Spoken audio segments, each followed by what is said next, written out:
మన DNA TV, మన రాష్ట్రం, మన ఛానల్.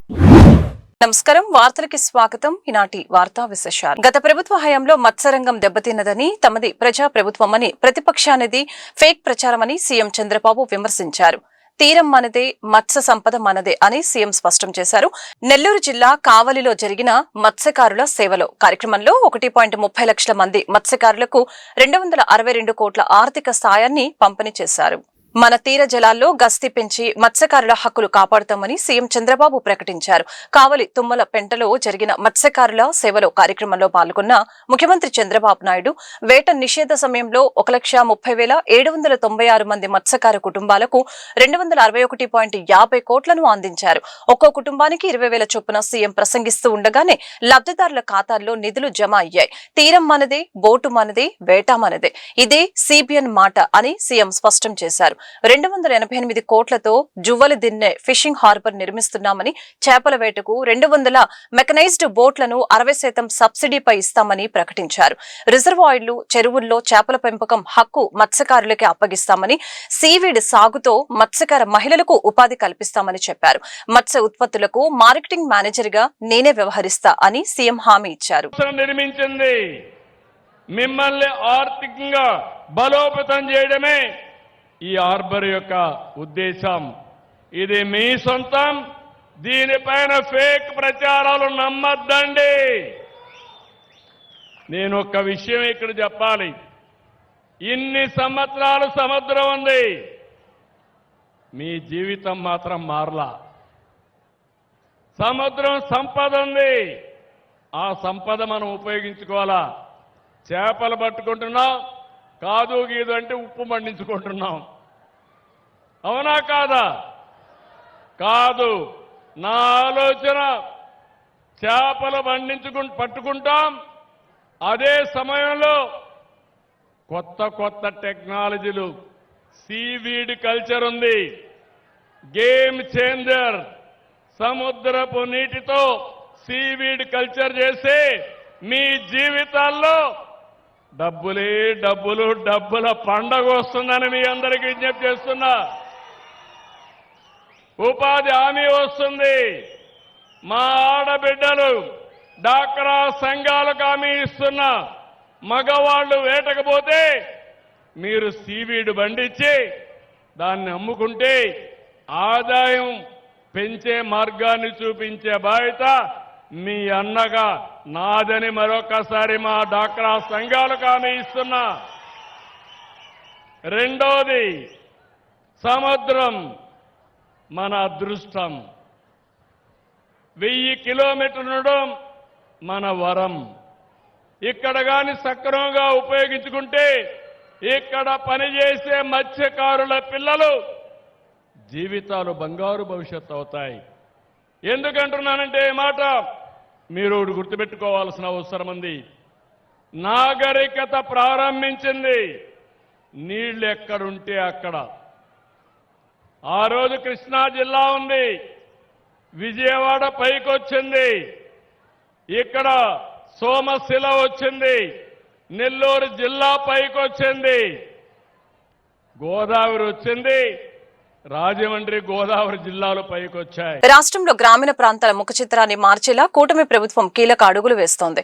ఏపీ పల్లెల్లో మౌలిక వసతుల కల్పన, ఉపాధి పనుల వేగాన్ని పెంచడంపై ప్రభుత్వం ప్రత్యేక దృష్టి సారించింది.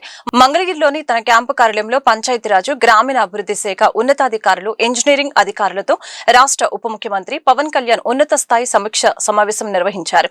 ముఖ్యంగా కేంద్ర ప్రభుత్వ నూతన చట్టం VBG రామ్జీ అమలుతో పాటు రాష్ట్ర ప్రభుత్వ ప్రతిష్టాత్మక పల్లె పండుగ పనుల పురోగతిపై ఆయన క్షేత్రస్థాయి నివేదికల్ని పరిశీలించారు. ఆంధ్రప్రదేశ్ వ్యాప్తంగా గ్రామీణాభివృద్ధి పనులకు మరింత వేగం పెంచాలని అధికారుల్ని ఆదేశించారు డిప్యూటీ సీఎం పవన్ కళ్యాణ్. కేంద్ర ప్రభుత్వం ప్రతిష్టాత్మకంగా తీసుకువచ్చిన నూతన ఉపాధి, జీవనోపాధి చట్టం VBG రామ్జీ నిబంధనల ప్రకారం గ్రామాల్లో చేపట్టవలసిన పనులపై ఆయన సుదీర్ఘంగా చర్చించారు. దీంతో పాటు గ్రామ పంచాయతీల్లో మౌలిక వసతుల కల్పన లక్ష్యంగా సాగుతున్న పల్లె పండుగ పనుల ప్రస్తుత స్థితిగతుల్ని అధికారులు ఉప ముఖ్యమంత్రికి వివరించారు. ఎక్కడ పనులు నత్తనడకన సాగటానికి వీల్లేదని, రాబోయే రోజుల్లో పనులు వేగాన్ని మరింత పెంచాలని ఇప్పటికే అధికారులకు దిశానిర్దేశం చేయడం జరిగింది. నిధుల వినియోగం, నాణ్యత ప్రమాణాల్లో ఎలాంటి రాజీ పడకూడదని ఇంజనీరింగ్ అధికారులు క్షేత్రస్థాయిలో ఉంటూ పనుల్ని పర్యవేక్షించాలని డిప్యూటీ సీఎం ఆదేశించారు. కృష్ణమ్మ ఒడి నుంచి పడవల వందనం మత్స్యకారుల సేవలో 2వ ఏడాది నిధులు విడుదల కావడంతో 100 బోట్లలో వచ్చి సీఎంకు మత్స్యకారులు కృతజ్ఞతలు తెలిపారు. మంత్రి నారా లోకేష్ వారిని ఇంటికి ఆహ్వానించి అభినందించారు. కూటమి ప్రభుత్వం 2వ ఏడాది మత్స్యకారుల సేవలో నిధులు విడుదల చేయడంతో కృష్ణా నదిలో పెద్ద సంఖ్యలో బోట్లు, పడవలతో మత్స్యకారులు సీఎం నివాసానికి వచ్చి చంద్రబాబుకు కృతజ్ఞతలు తెలిపారు. వెంకటపాలెం, తుమ్మలపాలెం, సీతానగరం, కుమ్మరపాలెంలకు చెందిన మత్స్యకారులు సుమారు 100 బోట్లలో వచ్చారు. మత్స్యకారులను ఇంట్లోంచి చూసిన విద్యా, ఐటీ శాఖల మంత్రి నారా లోకేష్ వారికి అభివాదం చేస్తూ తన ఇంటికి ఆహ్వానించారు. మత్స్యకారులను అభినందించిన మంత్రి లోకేష్ మాట్లాడుతూ, గంగపుత్రులు, అభిమాన మిత్రులు యువగలం పాదయాత్ర జువ్వలిదిన్న చేరుకున్నప్పుడు మత్స్యకారుల పట్టుదల, ఐకమత్యం చూశాను. ఊరంతా ముగ్గులు వేసి పండగల స్వాగతం పలికారు. వైసీపీ పాలనలో రాష్ట్రం ధ్వంసమైంది. ప్రజా సంక్షేమానికి పాటుపడుతున్నాం. మత్స్యకారుల పిల్లలకు మంచి ఉద్యోగ అవకాశాలు కల్పించడానికి కంపెనీలు తీసుకువస్తున్నామని ఈ సందర్భంగా తెలియజేశారు. మత్స్యకారులకు ఏ కష్టం వచ్చినా మా ఇంటి తలుపులు ఎప్పుడు తెరిచే ఉంటాయని లోకేష్ భరోసా ఇచ్చారు. నమస్కారం, బాగున్నారా? పొద్దున్న లేచినండి మీరు కంపట్టారు. నాకు మీ పట్టుదలే వేరు. ఎందుకంటే యువగలం పాదయాత్రలో నేను జోలదండే గ్రామం ఉంది, కావలి నియోజకవర్గం, ముఖ్యమంత్రి గారు అక్కడికి వెళ్తున్నారు. మీ పట్టుదల ఏంటో అక్కడ తెలుసుకున్నా. ఊరంతా ఒక మాట మీద నిలబడి లోకేష్ వస్తున్నాడు పాదయాత్రకి, రోడ్ అంతా శుభ్రం చేసి ముగ్గులేసి ఎవరు మళ్ళీ రోడ్డు మీద నడవకూడదని చెప్పారు. లోకేష్ ముందర నడిచిన తర్వాతే వాడంకల్లా మనం అందరూ వెళ్ళాలని చెప్పారు. నేను ఆశ్చర్యపోయా. ఎందుకంటే 3132 కిలోమీటర్లు నడిచా. కానీ ఆ రోజు వాళ్ళు చూపించిన ప్రేమ, అభిమానం నేను ఎన్నడూ మర్చిపోలేను. సో అందుకే మత్స్యకారుల గురించి ఎప్పుడు ఆలోచించినా, మీ సమస్యల గురించి ఎప్పుడు క్యాబినెట్ మీటింగ్లో చర్చకు వచ్చినా నాకు ఆ రోజు గుర్తొస్తుంది.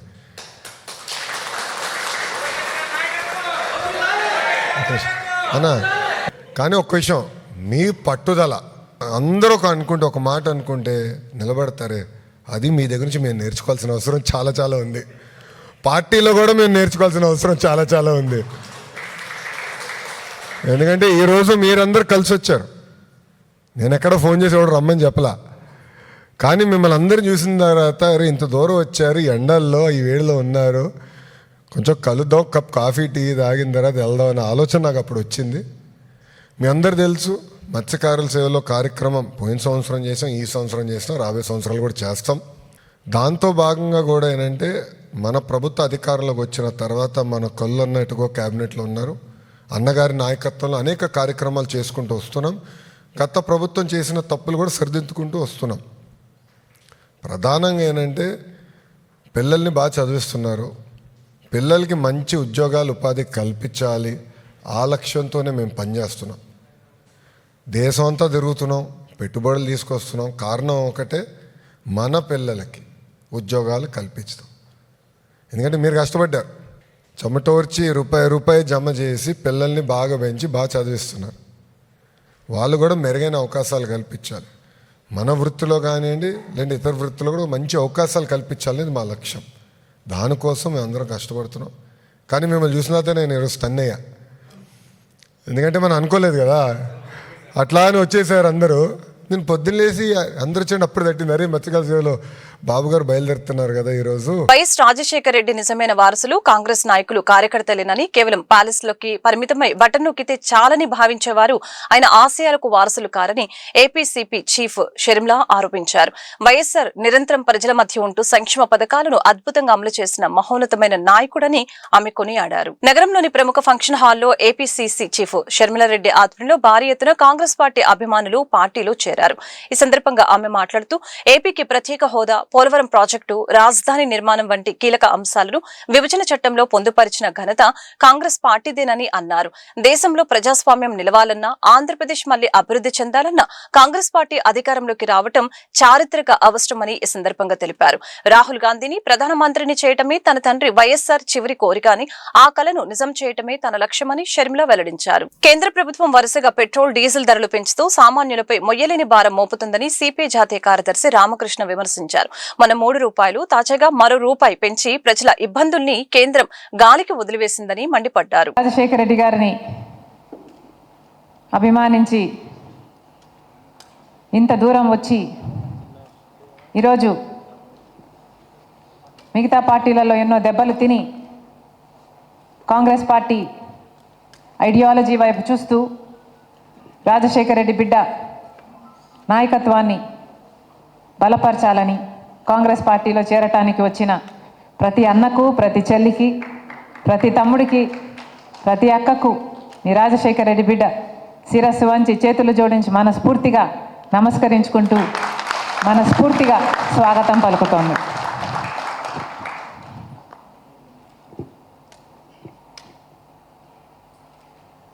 రాజశేఖర రెడ్డి గారు కోట్ల మంది తెలుగు ప్రజల గుండెల్లో ఇంకా బ్రతికే ఉన్నారు. ఈరోజు మీరు ఇక్కడికి వచ్చారు అంటే దానికి కారణం రాజశేఖర రెడ్డి గారు మీ గుండెల్లో ఉన్నాడు కాబట్టి. ఇంతమంది గుండెల్లో రాజశేఖర రెడ్డి గారు స్థానం సంపాదించుకున్నారు అంటే దానికి కారణం ఆయన ప్రజల మనిషి.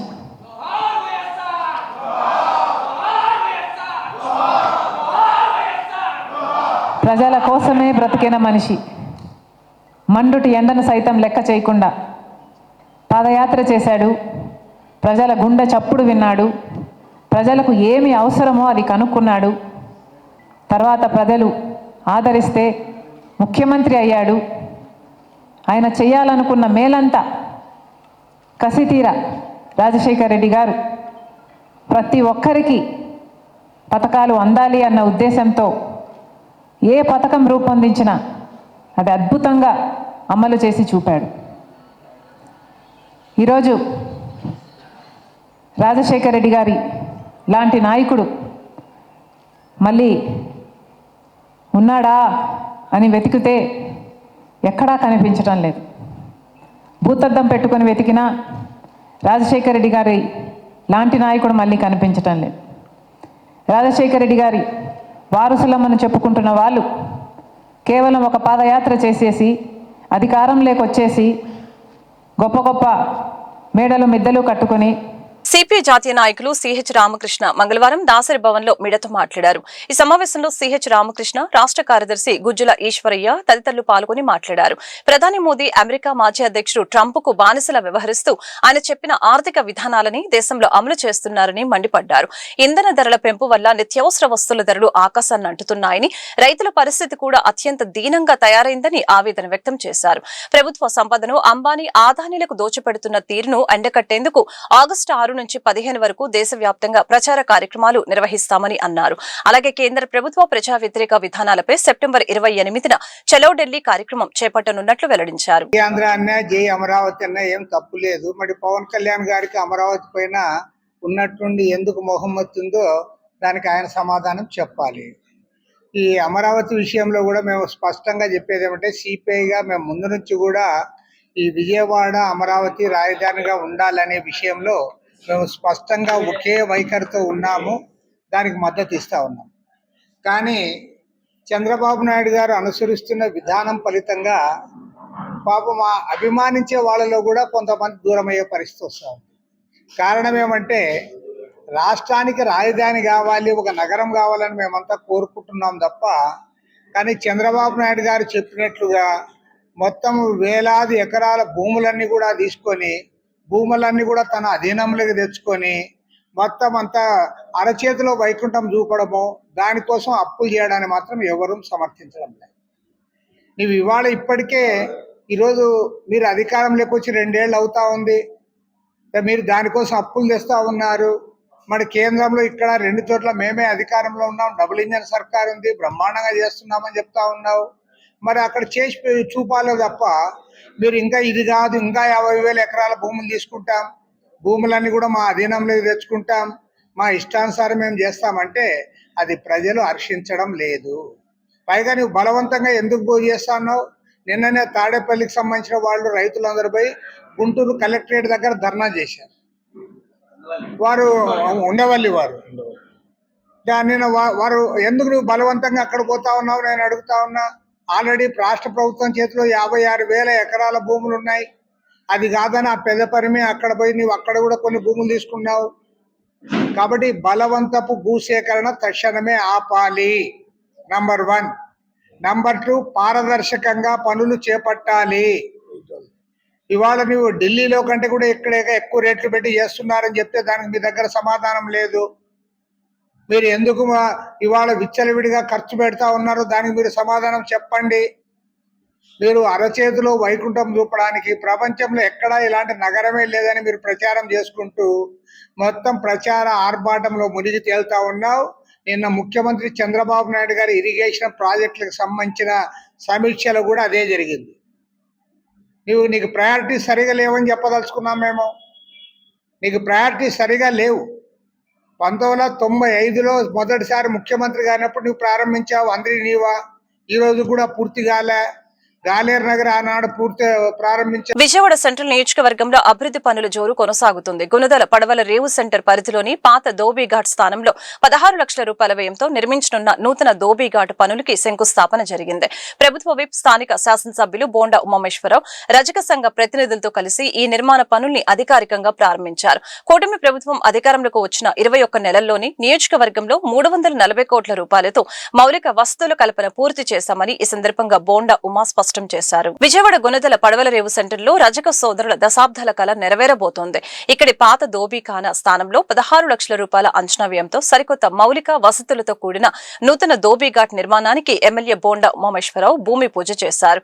గత వైసీపీ పాలనలో బీసీలు కులవృత్తుల వారు తీవ్ర ఇబ్బందులు ఎదుర్కొన్నారని వారికి మళ్లీ అండగా నిలబడటమే తెలుగుదేశం ప్రభుత్వ ముఖ్య లక్ష్యమని ఎమ్మెల్యే బోండా తెలియజేశారు. ఈ సందర్భంగా ఆయన మాట్లాడుతూ కేవలం 21 నెలల కాలంలోనే సెంట్రల్ నియోజకవర్గ వ్యాప్తంగా 340 కోట్ల రూపాయల నిధులతో రోడ్లు, డ్రైనేజీలు, తాగునీటి సరఫరాతో పాటు పాఠశాలలు, ప్రాథమిక ఆరోగ్య కేంద్రాలను అభివృద్ధి చేశామని ఆయన వివరించారు. కార్యక్రమంలో రజక సంఘ ముఖ్య నాయకులు పెసర్లంక వీరభద్రం, కొత్తపల్లి వెంకటేశ్వరరావు, నైనవరపు వీరయ్య, సత్తెనపల్లి శ్రీనివాసరావుతో పాటు 1వ డివిజన్ టీడీపీ అధ్యక్షులు కమ్మినేని సురేష్, పరుచూరి పార్గో, దివ్య తదితరులు పాల్గొని కార్యక్రమాన్ని విజయవంతం చేశారు. 5 సంవత్సరాలుగా వైసీపీ ప్రభుత్వంలో ఇబ్బంది పడినటువంటి బీసీ వర్గాలు, కుల వృత్తులు చేసుకునే వాళ్ళకి ఇవాళ ఒక పండగ వాతావరణం వచ్చింది. ఈ నియోజకవర్గంలో నేను మరలా శాసనసభ్యుడు అయినాక, తెలుగుదేశం ప్రభుత్వం వచ్చినాక అభివృద్ధి పనుల్ని వేగవంతం చేశాం. ఇప్పటికీ 21 నెలల్లో దాదాపుగా 340 కోట్ల రూపాయలు ఖర్చు పెట్టాం. రోడ్లు, డ్రైన్లు, water, primary health care, schools అన్నిటికి కూడా, డ్రైనేజీలు అన్నిటికి కూడా 340 కోట్ల రూపాయలు ఖర్చు పెట్టి నియోజకవర్గంలో సమస్యలు లేకుండా అభివృద్ధి చేయగలిగాం.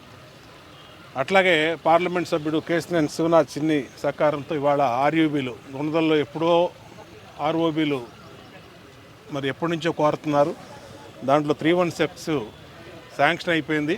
ఇంకో 10-15 రోజుల్లో దాన్ని శంకుస్థాపన చేసి మొదలు పెడుతున్నాం పని. అట్లాగే గుండదల్లో ఇంకొక ఆర్ఓబి నెంబర్ 8 ఉలోచార్ కంపెనీ దగ్గర దాన్ని కూడా త్వరలో స్టార్ట్ చేయబోతా ఉన్నాం. అట్లాగే చిన్న చిన్న వర్గాలు మా నియోజకవర్గంలో రజిక, నాయి బ్రాహ్మలు, అలాగే కమ్మరి, కుమ్మరి, కంసాలి వీళ్ళందరికీ కూడా అండగా ఉండాల్సిన అవసరం ఉంది. దాంట్లో రజక సోదరులు కుటుంబాలతో మరి ఇంట్లో ఆడవాళ్ళు, మగవాళ్ళు ఇద్దరు కూడా, భార్యాభర్తలు ఇద్దరు కూడా కష్టపడతారు. అటువంటి వాళ్ళకి ప్రభుత్వం అత్యంత ప్రాధాన్యత ఇవ్వాల్సిన అవసరం ఉంది. గతంలో నేను శాసనసభ్యుడిగా 2014, 2019లో కూడా అప్పుడు ఈ నియోజకవర్గంలో అన్ని పనుల్ని కంప్లీట్ చేశాం. ముఖ్యంగా ధోబీఘాట్లని కొత్తగా నిర్మించాం, రిపేర్లు చేశాం. రజకు సోదరులకి ఆదరణ పథకం కింద ఆ రోజు ఇస్త్రీ పెట్టెలు ఇచ్చాం, ఇస్త్రీ బళ్ళు ఇచ్చాం, డ్రై క్లీనర్ షాపులు పెట్టించాం, వాళ్ళ కరెంటు ఉచితంగా ఇచ్చాం, అనేక రకాలుగా చేసాం. మళ్ళా ఇవాళ ఏదైతే మా రజకు సోదరులు ధోబీఘాట్లలో కొంచెం రిపేర్లు, ఈ సమస్యలతో ఇబ్బంది పడుతూ ఉన్నారో వాటిల్ని మా సంఘ పెద్దలు, రజక సంఘ పెద్దలు మా దృష్టికి తీసుకొచ్చినప్పుడు వెంటనే వాటిని శాంక్షన్ చేయించాం. గత వైఎస్ఆర్ కాంగ్రెస్ పార్టీ పాలనలో దళితులు, మహిళలు, బలహీన వర్గాలపై జరిగిన దౌర్జన్యాలను రాష్ట్ర ప్రజలు ఎప్పటికీ మరవలేరని తెలుగుదేశం పార్టీ ఎన్టీఆర్ జిల్లా అధ్యక్షురాలు గద్దె అనురాధ పేర్కొన్నారు. టీడీపీ వ్యవస్థాపకుడు ఎన్టీఆర్ ఆశయాల ప్రకారం ఎస్సీ, ఎస్టీ, మైనార్టీలు, మహిళల ఆత్మగౌరవ పరిరక్షణే కూటమి ప్రభుత్వం లక్ష్యమని ఈ సందర్భంగా తెలిపారు. మంగళవారం ఉదయం విజయవాడ ఆటోనగర్లోని టీడీపీ ఎన్టీఆర్ జిల్లా కార్యాలయంలో వైఎస్ఆర్సీపీ మాజీ ఎమ్మెల్సీ అనంతబాబు డ్రైవర్ వి సుబ్రహ్మణ్యం హత్యకు గురై 4 ఏళ్లు పూర్తయిన సందర్భంగా గద్దె అనురాధ అధ్యక్షతన సంస్మరణ కార్యక్రమం నిర్వహించారు. ఈ కార్యక్రమంలో జిల్లా ప్రధాన కార్యదర్శి చెన్నుబోయిన చిట్టిబాబు తదితరులు పాల్గొన్నారు. ఈ సందర్భంగా గద్దె అనురాధ మాట్లాడుతూ వైఎస్ఆర్సీపీ పాలనలో దళితులపై జరిగిన దాడులు, హత్యలు, అవమానకర ఘటనలు రాష్ట్ర చరిత్రలో ఒక మచ్చగా నిలిచిపోయాయని మండిపడ్డారు. వీధి సుబ్రహ్మణ్యం దారుణ హత్య రాష్ట్ర ప్రజలను తీవ్రంగా కలిచివేసిందని తెలిపారు. కరోనా సమయంలో మాస్క్ అడిగినందుకు దళిత డాక్టర్ సుధాకర్ పై దాడి చేసి పిచ్చివాడని ముద్ర వేసి చనిపోయేలా చేశారని ఆగ్రహం వ్యక్తం చేశారు. గత వైసీపీ పాలనలో 22వ సంవత్సరంలో దళిత బిడ్డ వీధి సుబ్రహ్మణ్యం ఒక డ్రైవర్, ఎమ్మెల్సీ అనంతబాబు దగ్గర డ్రైవర్, అతన్ని దారుణంగా హత్య చేసినందుకు మరి ఈ రోజున మరణించడం జరిగింది. దానికి సంస్మరణగానే కాకుండా గత 5 సంవత్సరాల కాలంలో దళిత బిడ్డల మీద దారుణాలు జరిగాయి. దాదాపుగా 200 మంది మరి వారిని, అంతేకాకుండా మనందరం కూడా తెలుసు డాక్టర్ సుధాకర్ మాస్కులు అడిగారని కరోనా కాలంలో అతన్ని చేతులు వెనక్కి విరిచి కట్టి రోడ్డు మీద మరి బట్టలు ఊడదీసి మరీ లాక్కెళ్ళిన సందర్భాలు మనందరం కూడా చూసాం. చాలా బాధాకరమైన సంఘటన. మరి అతని మరణానికి, అతన్ని పిచ్చివాడి కింద ముద్ర వేసి అతని మరణానికి కారణమైంది. మరి ఆనాడు ఏదైతే ఈ సుబ్రహ్మణ్యం హత్య చేయటం అంటే వాళ్ళకి చాలా ఆటతో పని. మరి అతన్ని అదే కారులో తీసుకుని వెళ్ళి వాళ్ళ కుటుంబ సభ్యులకి డోర్ డెలివరీ చేయటం అంటే మరి ఆ రోజున ఒక్క జగన్మోహన్ రెడ్డి గారు ఆ కుటుంబాన్ని పరామర్శించిన పాపాలు పడలేదు. అంతేకాకుండా ఇదే అనంతబాబుని తన వెంట తిప్పుకుని నడవటం వాళ్ళ కుటుంబ సభ్యులకి ఎంత బాధ కలిగించిందో, మరి దళిత బిడ్డల రక్తం ఎంత మరిగిపోయిందో మనందరం కూడా గమనించాల్సిన అవసరం. మరి అంతేకాకుండా ఎంతోమంది, అసలు మనం 1 కాదు 2 కాదు డాక్టర్ అర్చన, అదేవిధంగా దళితుడికి గుండు కొట్టించటం, వాళ్ళ ఆత్మగౌరవాన్ని దెబ్బతీయటం. విజయవాడ నగరంలో సేకరించే వ్యర్థాలు కేవలం చెత్త మాత్రమే కావని, అవి నగరానికి లభించే సంపద అని విజయవాడ నగరపాలక సంస్థ కమిషనర్ ధ్యానచంద్ర స్పష్టం చేశారు. వ్యర్థాల నుంచి సంపద తయారీకి పూర్తి స్థాయిలో చర్యలు తీసుకోవాలని ఆదేశించారు. మంగళవారం ఉదయం నగర పర్యటనలో భాగంగా commissioner Dhyanachandra Bandar road, Patamata, electricity colony, Yanamala కుదురు రోడ్డు ప్రాంతాల్లో విస్తృతంగా పర్యటించారు.